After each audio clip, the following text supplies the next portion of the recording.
Começa agora um programa que traz tudo sobre o livro mais lido em todos os tempos. Apresentamos O Som do Livro.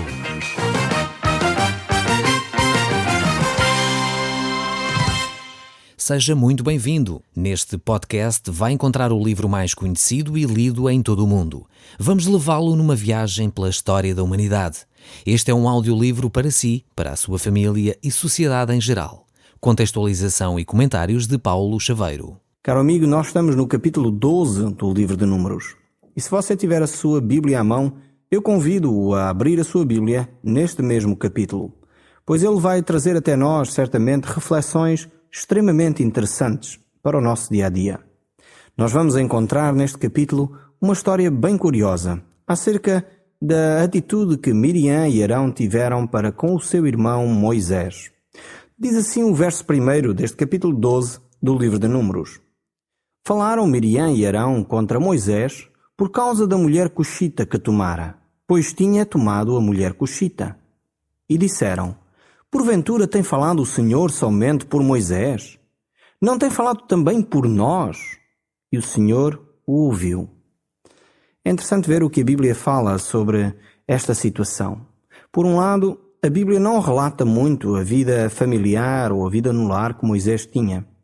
E, no entanto, nós vemos aqui que Miriam e Arão, estes dois irmãos de Moisés, estavam com inveja relativamente ao seu irmão. Como é que chegamos a essa conclusão? Por um lado, temos que lembrar que Miriam era a irmã mais velha de Moisés. Foi ela que guardou o seu irmão e levou-o junto daquele cesto no Nilo e o enviou, digamos assim, até à princesa de Faraó, na altura que Moisés ainda era bebê.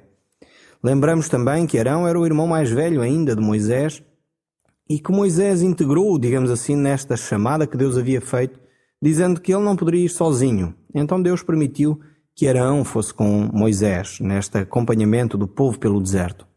E agora chegamos aqui a uma situação em que os dois irmãos se juntam para começar a ter atitudes relativamente a Moisés. Eles dizem: será que o Senhor só falou por Moisés? Será que ele também não falou por nós? E aqui começa esta inveja, talvez eles se sentiam: bem, ele é o irmão mais novo, como é que ele pode então estar tão destacado e nós os dois, que somos os mais velhos, não temos destaque nenhum? E é possível que eles começassem a alimentar estes sentimentos no seu coração.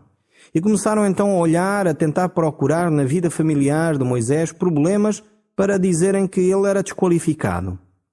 Mas vemos no verso 3 deste mesmo texto aquilo que Deus diz acerca de Moisés. Como Deus olha para o caráter de Moisés. E diz o texto assim: era o varão Moisés muito manso, mais do que todos os homens que havia sobre a terra. Deus tinha escolhido Moisés por causa do seu caráter. Não só por causa das suas aptidões, da sua formação no palácio de Faraó ou outra coisa qualquer. Deus escolheu Moisés para esta tarefa por causa do seu caráter, porque ele era um homem manso. Aliás, se nós olharmos para a palavra de Deus, sempre vamos encontrar que Deus procura homens e mulheres de caráter. As aptidões são as coisas que Deus menos valoriza.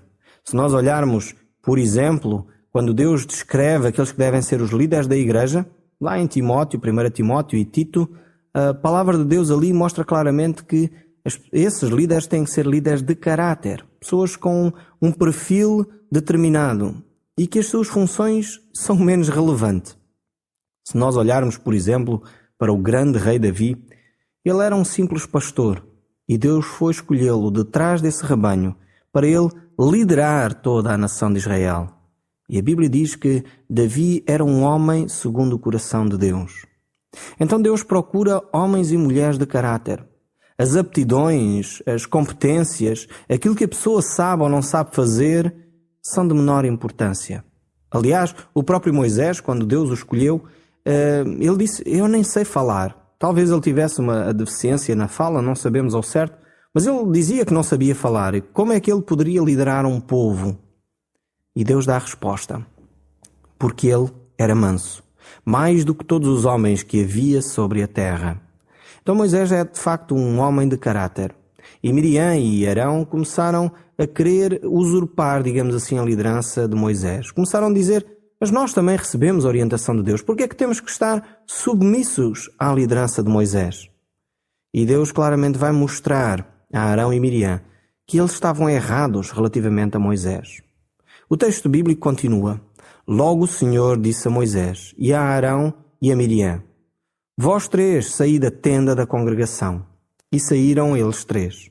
Então o Senhor desceu na coluna de nuvem e se pôs à porta da tenda. Depois chamou Arão e Miriam. E eles se apresentaram. Então disse: Ouvi agora as minhas palavras. Se entre vós há profeta, eu, Senhor, em visão, a ele me faço conhecer, ou falo com ele em sonhos. Não é assim com o meu servo Moisés, que é fiel em toda a minha casa. Boca a boca falo com ele, claramente e não por enigmas, pois vê a forma do Senhor. Como, pois, não temestes falar contra o meu servo, contra Moisés? E em seguida ainda diz o texto: E a ira do Senhor contra eles se acendeu, e retirou-se. A nuvem afastou-se de sobre a tenda, e eis que Miriam achou-se leprosa, branca como a neve. E olhou Arão para Miriam, e eis que estava leprosa. Então disse Arão a Moisés: Ah, Senhor meu, não ponhas de rogo sobre nós este pecado, pois loucamente procedemos e pecamos. Vemos aqui como, de facto, Moisés vai interceder depois, então, por Arão e por Miriam. Eles tinham agido contrários, tinham agido com inveja contra o seu irmão. Na realidade, eles estavam a pensar que já não necessitariam de Moisés para nada, que eles seriam tão importantes em termos de liderança como Moisés, e queriam de alguma forma encontrar uma falha na vida de Moisés para eles se exaltarem a si próprios. No fundo, não é muito diferente daquilo que Jesus Cristo nos ensina quando Jesus diz que muitas vezes nós queremos apanhar o grão de pó que está no olho do irmão, quando na realidade nós temos uma trava à nossa frente. Eles estavam a tentar encontrar falhas na vida de Moisés, apontar as dificuldades da vida de Moisés na sua vida familiar, para então eles poderem sobressair como líderes, dizendo: Deus também fala connosco. E é o próprio Deus que vem repor a verdade. É o próprio Deus que diz: Convosco eu falo por sonhos, falo por enigmas, mas Moisés eu falo face a face. E não há outro que fale comigo dessa forma. Deus vai mostrar claramente que ele havia escolhido Moisés por causa do seu caráter, pela forma como Moisés se conduzia, pois ele era manso. Vamos agora entrar no capítulo 13 deste livro de Números. E neste capítulo 13 veremos Moisés a enviar os espias para a terra prometida. Eles tinham chegado então ao local de Cades Barneia. E então vão ser enviados espias para verificar como era aquela terra. A terra onde eles deveriam entrar. A terra que Deus tinha prometido ao povo de Israel. Diz assim então o primeiro verso do capítulo 13 do livro de Números. O Senhor disse a Moisés: Envia alguns homens a explorar a terra de Canaã, que eu vou dar aos israelitas. Manda um homem de cada tribo, e todos sejam chefes do seu clã. A ideia de enviar os espias não foi de Deus. Eu quero deixar isto claro. Acabamos de ler um texto que parece que diz o contrário daquilo que eu estou a afirmar agora. Mas onde é que nós vamos buscar esta ideia? De que a ideia de enviar os espias não foi de Deus, mas sim foi um pedido do povo. Deus conhecia perfeitamente a terra. Deus não tinha dúvidas quanto às dificuldades e às facilidades de conquistar aquela terra. Deus também conhecia os habitantes daquela terra, as suas capacidades, as suas habilidades. Portanto, para Deus não era surpresa o que o povo iria encontrar. E na realidade Deus queria ensinar uma lição ao seu povo. Este povo que já várias vezes tinha sido teimoso, rebelde, murmurava, e de alguma forma agora Deus iria mais uma vez deixar que o povo aprendesse uma lição por si mesmo. Normalmente, quando nós somos desobedientes a Deus, muitas vezes quando nós queremos fazer a nossa vontade, este Deus de amor até permite que isso aconteça. Só que muitas vezes nós sofremos as consequências dos nossos próprios desejos. Por vezes Deus permite que nós queiramos fazer determinada coisa e Deus permite que isso aconteça. Mas depois sofremos as consequências da nossa própria decisão. No livro de Deuteronômio, capítulo 1, nós vemos claramente que foi o povo que optou por enviar os 12 espias à terra.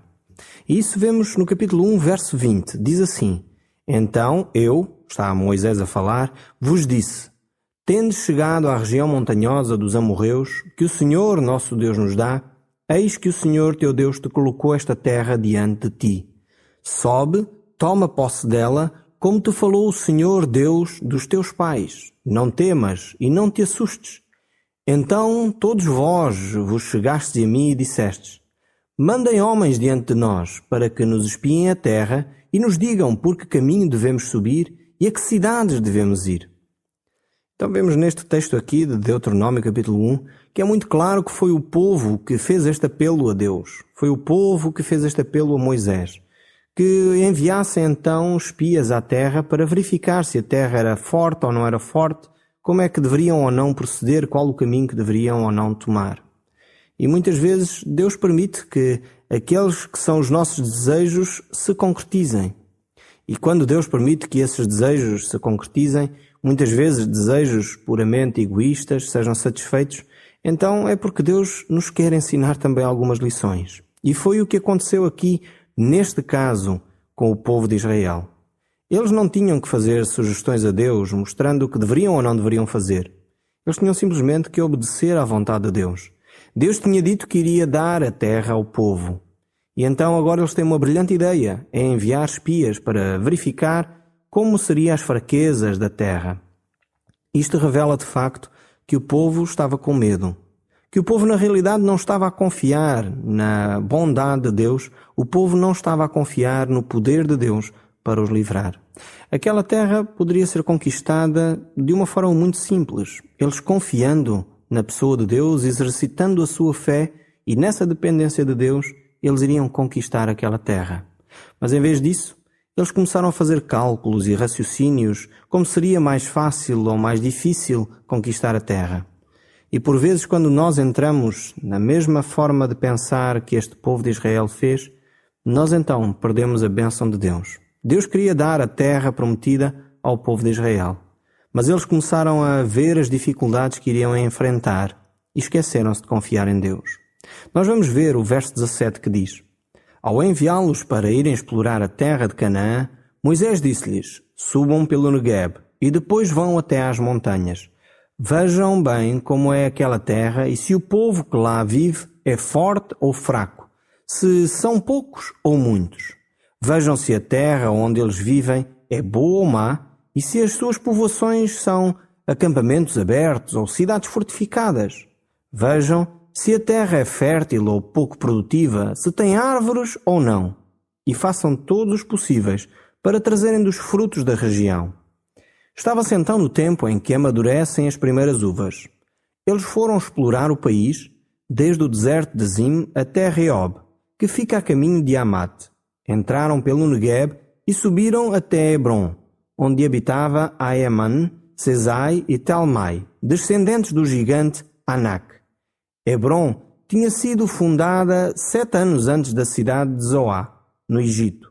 Chegando ao vale de Escol, cortaram um ramo de um enorme cacho de uvas e penduraram-no num pau e 2 homens transportaram-no ao ombro. Apanharam igualmente romãs e figos. Vemos então concretizada assim a ideia que o povo tinha, de se enviar espias para conhecerem melhor a terra. Eles foram e fizeram de facto um trabalho muito bom, de reconhecimento. Eles viram exatamente aquilo que era necessário ser visto e trouxeram então um relatório muito fiel. Eles trouxeram um relatório e traçaram também os frutos da terra, como Moisés havia dito. E vamos ver então este relatório tão completo que estes espias trouxeram. Vamos encontrá-lo no verso 26. E foram, apresentaram-se a Moisés e a Arão e a todo o povo de Israel, que estava em Cádiz, no deserto de Pará, e deram-lhe as informações recolhidas e mostraram-lhe os frutos do país. Eles puderam comprovar que aquilo que Deus havia dito a respeito da terra era verdade. Era de facto uma terra que manava leite e mel. Era de facto uma terra bastante produtiva. E o relatório deles continua, não se limita simplesmente a mostrar os frutos da terra. Diz assim: fomos ver o país que nos mandaste e é realmente uma terra onde corre leite e mel. E aqui tens uma amostra dos seus frutos. Só que os seus habitantes são fortes e as cidades onde habitam são grandes e bem fortificadas. Até lá vimos alguns dos descendentes do gigante Anak.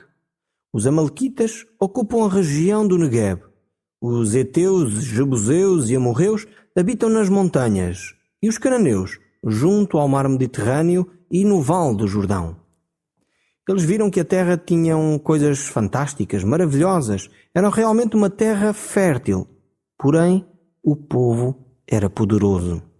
Havia gigantes na terra. Mas nada disso deveria desencorajar o povo, já que, no fundo, a conquista era simplesmente pela fé. Era Deus quem iria pelejar pelo povo de Israel. E por isso, a vitória estava do lado do Deus dos exércitos, o Deus Todo-Poderoso. Entre os que foram espiar a terra, havia 2 homens, Josué e Caleb. Estes 2 homens eram de facto extraordinários. E Caleb vai fazer o seu relatório para incitar o povo a esta vitória, a esta conquista. Mas será que o povo vai reagir positivamente ao relatório que Caleb vai fazer? Vamos ver os versos da Bíblia. Diz assim o texto: Mas Caleb faz calar os protestos do povo contra Moisés e diz: Nós vamos conquistar essa terra, nós somos capazes disso. Mas os que tinham ido com ele replicaram: Não podemos ir atacar essa gente, porque eles são mais fortes do que nós. E começaram a dizer aos israelitas que a terra que tinham ido explorar não tinha interesse. Percorremos e exploramos essa terra. É que é uma terra que devora aqueles que lá habitam. Todos os homens que lá vivem eram muito altos. Até lá encontramos gigantes descendentes do gigante Anak. Ao pé deles, nós sentíamos como gafanhotos. E eles pensavam o mesmo de nós. Então este foi o relatório que foi dado. Por um lado, Caleb faz um relatório, mais Josué. Por outro lado, vemos o relatório destes 10 espias. Eram relatórios contraditórios.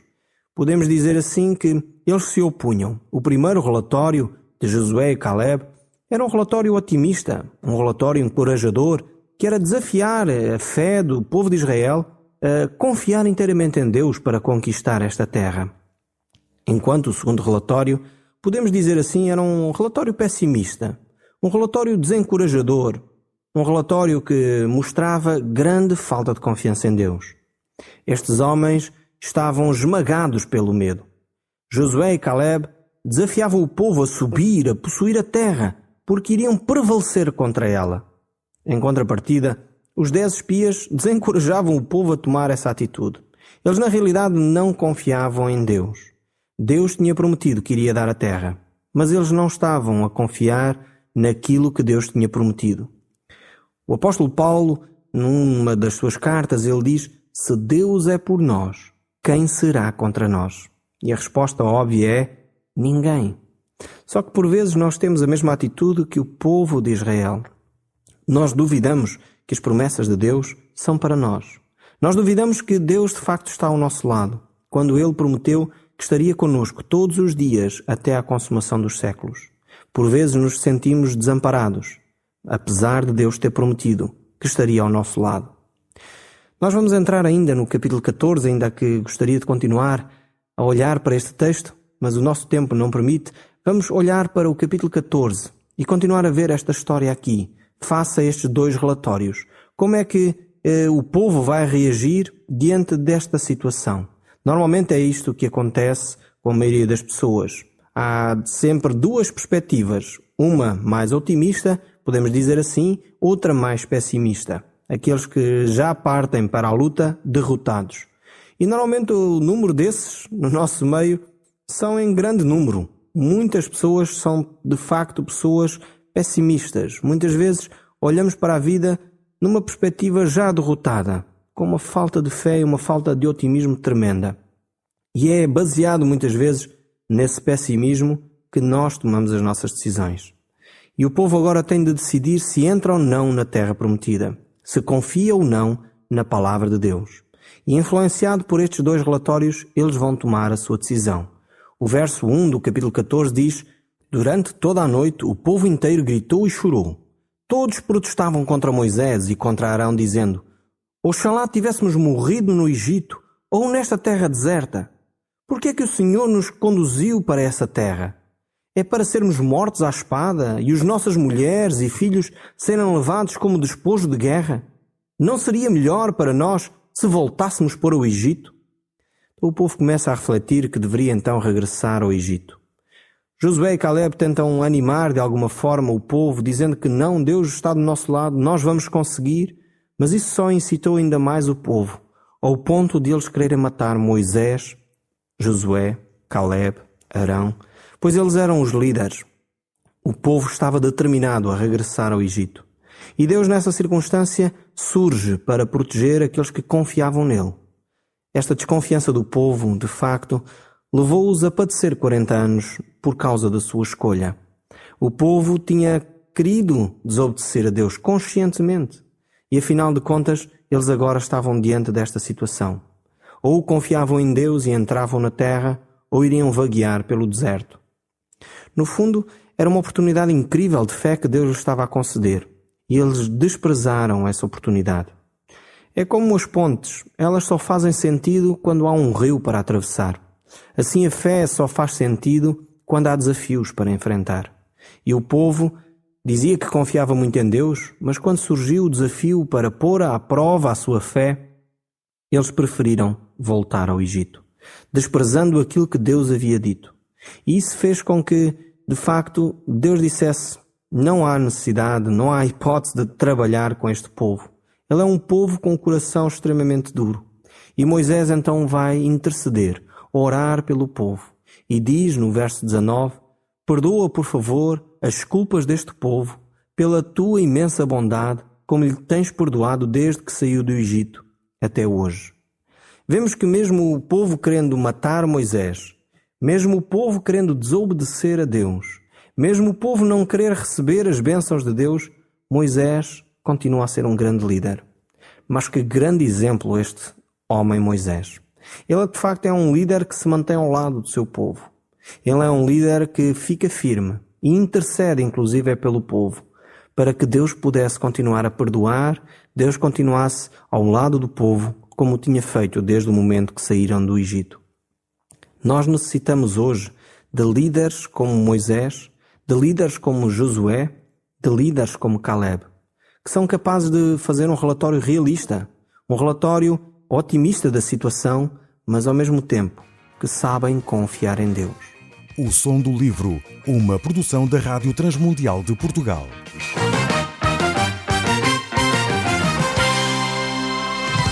RTM. Conhece todos os nossos programas em rtmportugal.org.